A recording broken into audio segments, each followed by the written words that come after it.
Андыктан мамлекеттик саясат мындай болуш керек. Бүгүнкү ооруканаларда ошо каякта болсо, ошо койкада жаткандар видеосун жөнөтүп, бул бир багыт менен кетиш керек да, тепкич мененчи. Анан бу жерден баягы ала кушта атынан ата дейт.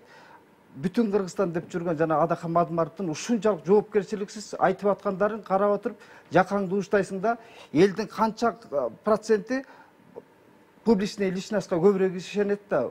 Демек ушул айтып атпайбы деп оозун карап отургандар бар да. Себеби бул оору жыга чаап чалгыдай чаап атса, ал киши бир эмес эки жолу мынтип айтып атат да. Бул деген саясат жасап атат. Албетте геосаясий оюнда бар бул нерсечи. А бирок Кыргызстан баягы жетимге көк чөтөлдүн керегине дегенде Кыргызстан ушул саясатты бизге буйруп коюп ошону оюн кыла тургандай бир баягы бийликтин оппоненти болсо эле сөзсүз эле бийликти суук тумшу көргөзүү үчүн эле ушундай маалыматты оозунан чыгарууга мүмкүнбү? Бир ошондой жоопкерчилик айтып аткан публичный адамдардын өзүнө да абийирине коюш керек да. Бул бүтүн Кыргызстан эмес, бүлүн Кыргызстан боло турган болуп атабыз да. Кыргызстан себеби калктын кайсы бир электорат ошого ишенет. Анда жактоочулар бар да. Ушу Мадымаров айтып атпайбы дегенчи. Себеби карапайым элдин ичинде ушундай караңгы десең арданат.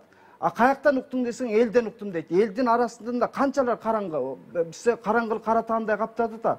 Анан чындыктын тили менен сүйлөй албасак, биз мынтип жашырып жаап жымсалдай берген менен бул оор менен кармаша албайбыз да. Ал үчүн ошондой публичный адамдар кичине тизгинин тартып сүйлөп, элдин да коопсуздугун ойлош керек да.